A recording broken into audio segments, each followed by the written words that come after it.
Sejahtera, terima kasih karena bersama dengan saya di Nazilin Unity Channel. Ini keputusan terkini, kerusi 6 ahli parlimen bersatu yang menyokong Anwar Ibrahim.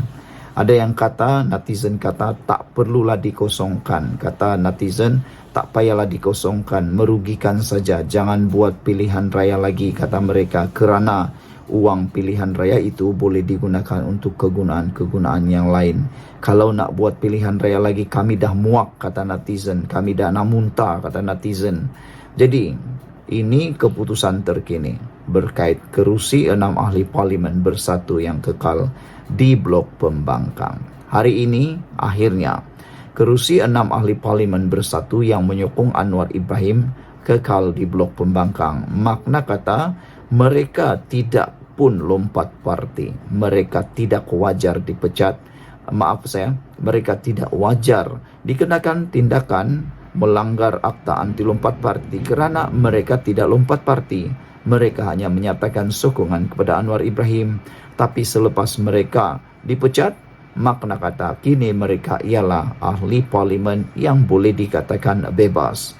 Kedudukan 6 ahli parlimen Parti Pribumi Bersatu Malaysia Bersatu yang dilucutkan keahliannya minggu lalu masih kekal di Blok Pembangkang. Sidang Dewan Rakyat pada Isnin menyaksikan kerusi mereka masih dikekalkan di bahagian belakang Blok E sejak pertukaran dan perubahan tempat duduk ahli parlimen Dewan Rakyat dikemas kini Parlimen Mac lalu. Mereka ialah Datuk Syed Abu Hussein Hafiz Syed Abdul Fasal, Datuk Dr. Suhaili Abdul Rahman, Zahari Kecik, Datuk Iskandar Zulkarnain dan juga Datuk Dr. Zulkapari Hanapi. Sebelum ini bersatu yang diwakili Ketua Whip Datuk Seri Dr. Ronald Kendi mengemukakan notis kepada Speaker Dewan Rakyat Tan Sri Johari Abdul meminta supaya 6 kerusi parlimen di sandang wakil rakyatnya dikosongkan. Notis berkenan dikemuka susulan keputusan Speaker Dewan Undangan Negeri Dun Kelantan Datuk Muhammad Amarnik Abdullah pada 19 Jun lalu yang mengisytiharkan kerusi Dewan Undangan Negeri Nenggiri kosong di luar jangka. Sementara itu, Suhaili ketika dihubungi mengesahkan perkara berkenan dan menjelaskan kedudukan mereka masih kekal di Blok Pembangkang sehingga ada keputusan yang diumumkan kelak, katanya. Selain Speaker, Johari tidak buat apa-apa keputusan. Selagi Speaker Johari tidak buat apa-apa keputusan, kami masih di Blok Pembangkang, katanya secara ringkas melalui WhatsApp. Turut berada di bahagian sama dengan 6 ahli parlimen ialah ahli parlimen Muar, Syed Saddiq Syed Abdul Rahman. Sekian dulu untuk kali ini. Jangan lupa tinggalkan komen anda. Sila tinggalkan komen anda, tekan butang subscribe. Bye-bye. Sejahtera, terima kasih kerana bersama dengan saya di Nazilin Unity Channel. Kali ini kita lagi terkejut dengan rasuah 1.6 bilion. CEO Syarikat Konsesi Lebuh Raya antara ditahan SPRM. Wow. Ini rasuah yang hampir menandingi kes Najib Tun Razak. Najib melibatkan bilion juga. Yang ini melibatkan bilion juga. Apa ceritanya? Siapa orang yang terlibat? Siapa VVIP yang terlibat yang ditahan oleh SPRM ini? Kita ucapkan tahniah syabas kepada SPRM atas kecekapan dan kerja mereka yang luar biasa sekarang ini. SPRM menahan 8 individu termasuk seorang ketua pegawai eksekutif CEO Syarikat Konsesi Lebuh Raya bergelar Datuk yang disyaki terlibat rasuah bernilai lebih 1.6 bilion ringgit Malaysia.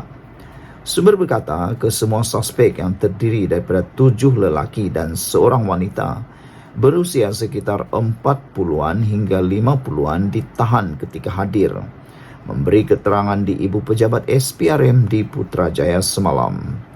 3 daripada suspek yang berkhidmat di Syarikat Konsesi Lebuh Raya disyaki meminta dan menerima rasuah bernilai lebih 1 bilion ringgit daripada 5 pemilik syarikat sebagai balasan mendapatkan kontrak mengambil alih kerja pembinaan yang sebelum ini dijalankan sebuah syarikat lain.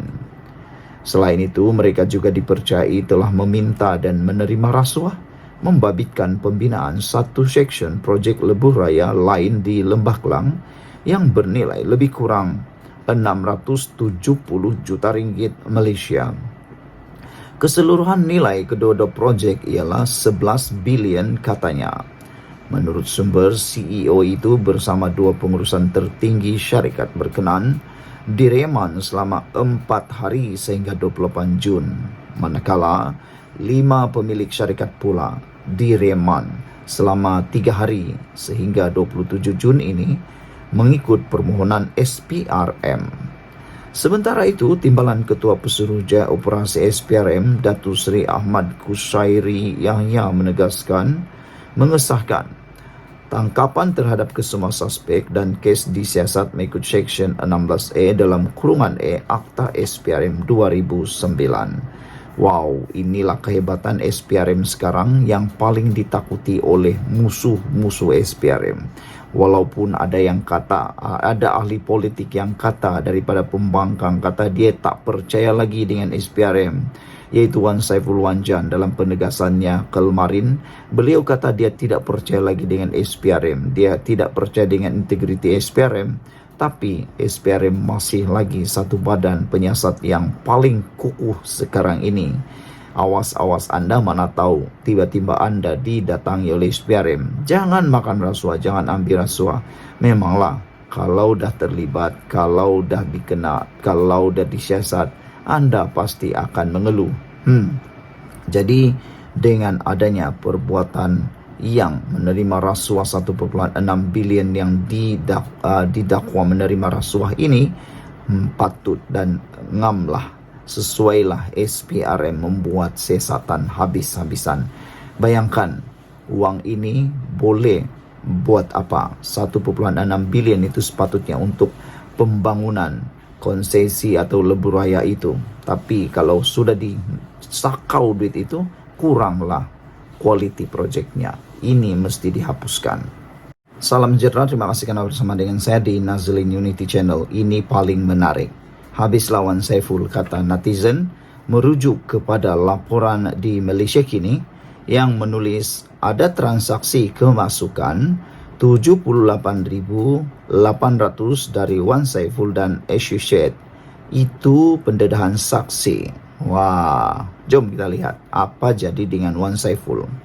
Mahkamah Session di Kuala Lumpur hari ini diberitahu terdapat transaksi kemasukan wang berjumlah RM78,800 daripada Wan Saiful and Associates Sdn Bhd ke akaun sebuah syarikat automobil 2 tahun lepas.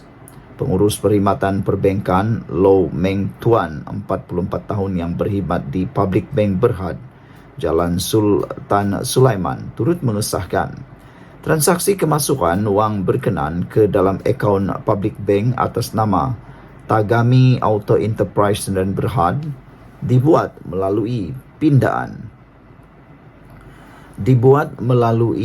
wang pada 12 Ogos tahun 2022. Low yang sebelum ini bertugas di Public Bank Berhad, Cawangan Sungai Chua, berkata, akaun itu telah dibuka atas nama Tagami Auto Enterprise di Bank Cawangan Sungai Chua pada 7 Januari 2008. Berdasarkan spesimen tanda tangan bagi akaun ini, terdapat 2 penanda tangan yang dibenarkan untuk akaun itu, iaitu Yet Kam Loy dan Tin Po Shin. Dan akaun ini hanya memerlukan 1 daripada 2 penanda tangan. Katanya ketika membacakan pernyataan saksi pada perbicaraan kes bekas Ketua Penerangan Bersatu Datuk Wan Saiful Wanjan membabitkan 18 pertuduhan pengubahan wang haram dan 2 pertuduhan rasuah berhubung projek Jana Wibawa. Sebelum ini, Wan Saiful sebagai pengarah syarikat W Advisory Group Sdn Bhd didakwa memindahkan wang hasil daripada aktiviti haram berjumlah RM78,800 daripada akaun CIMB Bank Berhad milik syarikat itu ke akaun Public Bank Berhad milik syarikat Tagami Auto Enterprise Sdn Bhd sebagai bayaran bagi pembelian sebuah kereta jenis Ford Ranger. Sementara itu, di soal peguam Cetan Jetwani yang mewakili Wan Saiful sama ada saksi tahu transaksi bertarikh 12 Ogos 2022 dirujuk sebagai transaksi yang mencurigakan, Low menjawab, saya tidak tahu. Kepada soalan timbalan pendakwa raya, Rashida Murni Azmi sama ada sehingga ke hari ini, saksi tidak mengetahui transaksi pada 12 Ogos telah dilaporkan sebagai transaksi yang mencurigakan. Low berkata, pada waktu itu saya tidak tahu sama ada transaksi itu adalah mencurigakan, sehingga saya menerima email daripada pejabat atasan yang menyatakan dokumen berhubung transaksi tersebut perlu diberikan kepada SPRM. Selepas pegawai penyiasat temu bual saya, baru saya tahu. Terdahulu, saksi pendakwaan ke-8 Muhammad Norazman Mad Salim memberitahu mahkamah bahawa wang berjumlah RM36,550 dipindahkan daripada WSA Advisory Group ke akaun Bank Pertubuhan Penggerak Mufakat Bagan Seberang Perai Utara. Muhammad Nur Azman, 44 tahun, yang merupakan penolong pengurus bank di Bank Rakyat Cawangan Seberang Jaya, Pulau Pinang, berkata wang tersebut dipindahkan secara dalam talian pada 10 Oktober 2022. Merujuk kepada penyata akaun Bank Rakyat atas nama Pertubuhan Penggerak Mufakat Bagan Seberang Perai, terdapat transaksi kredit kemasukan ke dalam akaun ini melalui pindahan duit now berjumlah RM36,550 pada 10 Oktober 2022, kata saksi itu. Wan Saiful juga berdepan satu pertuduhan memindahkan wang hasil daripada aktiviti haram berjumlah RM36,550 dari akaun CIMB Bank milik syarikat WSA Advisory Group ke akaun Bank Rakyat milik Pertubuhan Penggerak Mufakat Bagan Seberang Perai Utara. Kepada soalan Peguam Amir Hamzah Arsyad, Muhammad Nur Azman bersetuju bahawa beliau tidak ditanya oleh pegawai penyiasat SPRM sama ada terdapat transaksi mencurigakan bagi akaun Pertubuhan Penggerak Mufakat Bagan Seberang Perai Utara. Bagaimanapun, semasa pemeriksaan semula oleh TPR Rashida, saksi menjelaskan bahawa transaksi wang berjumlah RM36,550 dilakukan pada tahun 2022 dan penolong pengurus bank ketika itu adalah individu lain. Pada masa itu, penolong pengurus bank ialah Encik Roslan dan beliau merupakan individu yang akan membuat laporan jika ada transaksi mencurigakan. Saya tidak pasti untuk transaksi ini telah dilaporkan atau tidak, kata beliau. Wan Saiful didakwa meminta suapan wang daripada Lian Tan Chuan sebagai dorongan untuk membantu Nepturis dan Berhad mendapatkan projek Central Spine Road Sertik ke persimpangan Lebuh Raya Pantai Timur daripada Kerajaan Malaysia secara prakelayakan bernilai RM232 juta. Beliau juga didakwa menerima wang tunai RM6,992,694 melalui akaun CMB Bank Berhad milik syarikatnya WSA Advisory Group Sdn Berhad daripada akaun Maybank Islamic Berhad milik Nepturis dan Berhad sebagai upah membantu syarikat itu mendapatkan SST bagi projek terbabit. Ahli Parlimentasi Geluguru itu didakwa melakukan kedua-dua kesalahan di Royal Lake Club Taman Tasik Perdana di Kuala Lumpur pada April 2022 dan di CIMB Bank Berhad Cawangan Bukit Tunku antara 8 Julai hingga 30 September tahun 2022. Wan Saiful turut berdepan 18 pertuduhan penggubahan wang haram membabitkan 5.59 juta dengan memindah dan menggunakan wang hasil aktiviti haram itu antaranya bagi membayar pembelian kenderaan jenis Ford Ranger, pembayaran kepada Majlis Sukan Negara Malaysia, selain memindahkan wang itu ke beberapa akaun syarikat termasuk milik Sinar Krangcraft dan Berhad. Kesemua kesalahan didakwa dilakukan di CIMB Bank Berhad Bukit Tunku di sini. Sekian dulu untuk kali ini. Jangan lupa tinggalkan komen anda. Beberapa komen daripada netizen dari Popel Mouse kata, budak baru nak up jadi menteri, ahli parlimen kerajaan dapat tiket nak jadi kaya. Otak Center kata, Wan Saiful dah hampir ke tenggak rumah rehat bosku. Mujahid pula kata, nampaknya tak lama lagi Najib akan dapat teman lah. Saudara-saudara sekalian, apapun pendapat anda tentang isu ini? Adakah benar Wan Saiful akan menemani Najib di penjara? Menurut beberapa komen daripada netizen ini. Kata mereka, Wan Saiful hampir ke tangga rumah rehat bosku. Nampaknya tak lama lagi Najib akan dapat teman lah, kata mereka. Kita jumpa lagi. Bye-bye. Salam sejahtera. Akhirnya sah. Dewan Rakyat meluluskan usul heret Wan Saiful ke jawatan kuasa khas Parlimen. Usul untuk mengheret ahli Parlimen Tasik Gelugur Datuk Wan Saiful Wanjan kepada jawatan kuasa khas dan kebebasan Parlimen diluluskan dengan undi majoriti di Dewan Rakyat hari ini.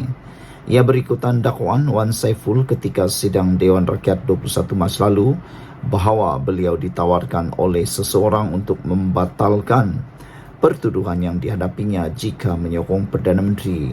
Ada netizen kata, adakah dengan rujuk ataupun dengan berjayanya Wan Saiful diheret ke muka pengadilan ini, adakah beliau bakal akan dihukum? Apakah hukumnya? Dan ada yang kata bertanya, adakah Wan Saiful akan digugurkan daripada kerusi Parlimen? Adakah itu hukumannya? Dan ada juga yang tanya, mungkinkah Wan Saiful akan digantung daripada ke Parlimen? Itu pun soalan netizen juga. Siapa yang ada maklumat, tahu tentang perkara itu, tolong kongsikan dalam ruangan komen supaya kita tahu, kita dapat kongsi dengan rakan-rakan yang lain apa hukuman yang bakal dihadapi oleh Wan Saiful Wanjan. Menteri Undang-Undang dan Reformasi Institusi Datuk Seri Azalina Wan Said ketika membentang usul itu berkata, kenyataan Wan Saiful secara tersirat mendakwa ada individu dalam kerajaan boleh memanipulasi untuk membatal atau menggugur pertuduhan kes mahkamah terhadap dirinya.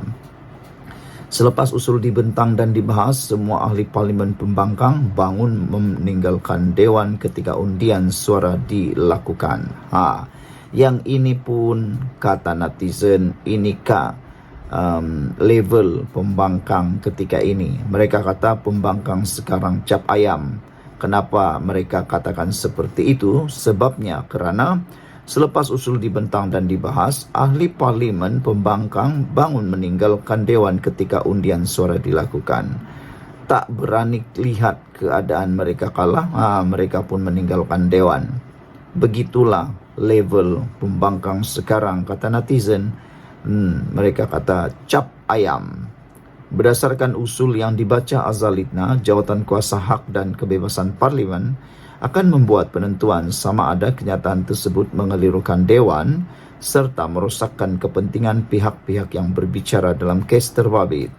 Sementara itu, Wan Saiful dalam sidang media di lobi Parlimen berkata, beliau tidak akan membuat laporan kepada SPRM kerana tidak percaya kepada integriti agensi berkenan. Yang ini pun orang tanya juga, Wan Saiful sekarang nak percaya kepada siapa?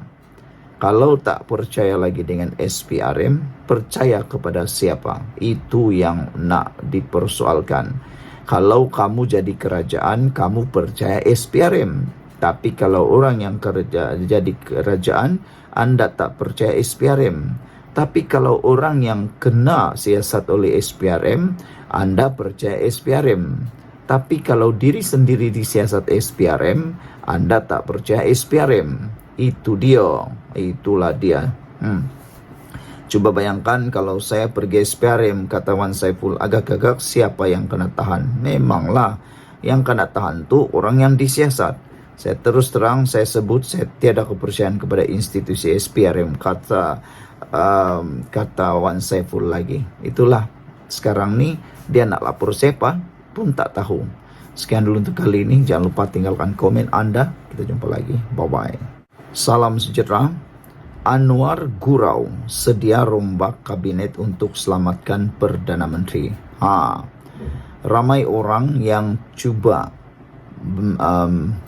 membuat spekulasi. Kononnya Anwar Ibrahim boleh membuat rombakan kabinet pada bila-bila masa. Adakah Anwar Ibrahim sanggup memecat menteri-menteri yang tidak kompeten, kata mereka.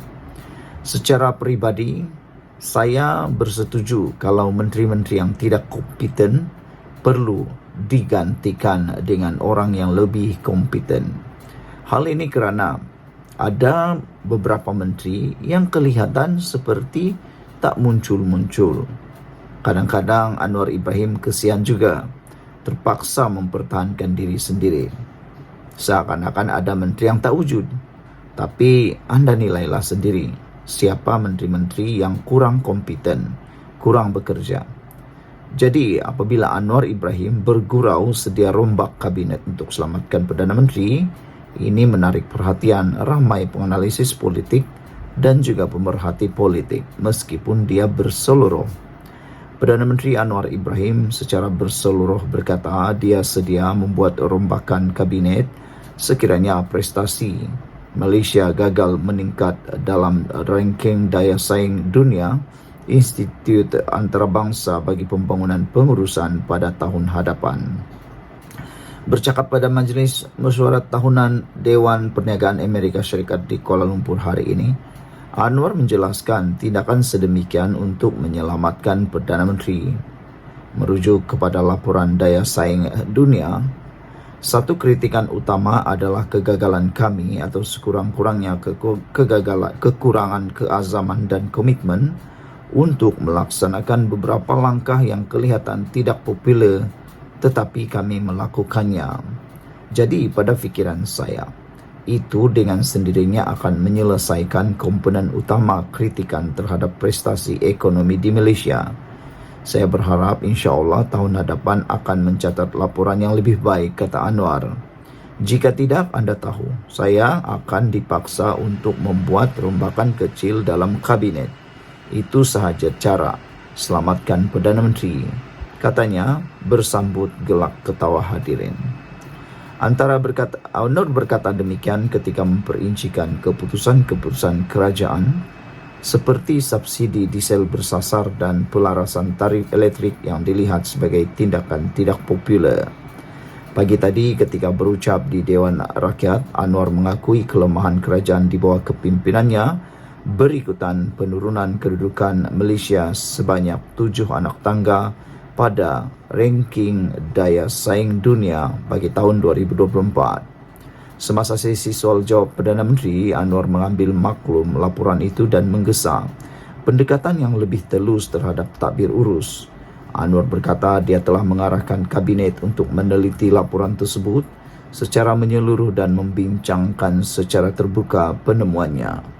Ada memang kelemahan yang harus diperbaiki. Cuma saya minta perhatian bahawa secara umum laporan itu masih mengekalkan kedudukan kita sebagai ekonomi yang stabil, katanya.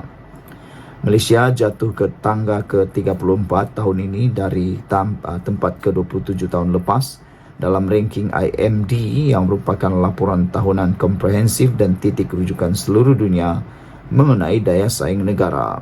Sebelum ini, bekas Perdana Menteri Muhyiddin Yassin membidas Anwar mengenai perkara itu.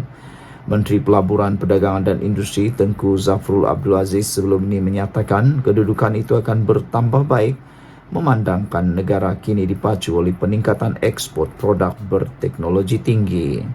Anwar ketika berdiam diri apabila ditanya sekiranya dia akan merombak kabinet akibat kejatuhan ranking itu. Sekian untuk kali ini, jangan lupa tinggalkan komen Anda. Salam sejahtera, terima kasih karena bersama dengan saya di Nazilin Unity Channel. Ini isu yang paling hangat berkaitan dengan MHB. MHB tidak pernah dijual kepada pihak asing, kata Anwar Ibrahim, mengulas isu yang dimainkan oleh para pembangkang. Ini pencerahan yang harus Anda tahu dan share kepada semua orang, karena di luar sana ada banyak maklumat yang bohong, fitnah dan tak benar, dispin, ditunggang dan sebagainya. Perdana Menteri menegaskan Malaysia Airport Holding Berhad tidak pernah dijual kepada pihak asing dan terus kekal menjadi milik Malaysia.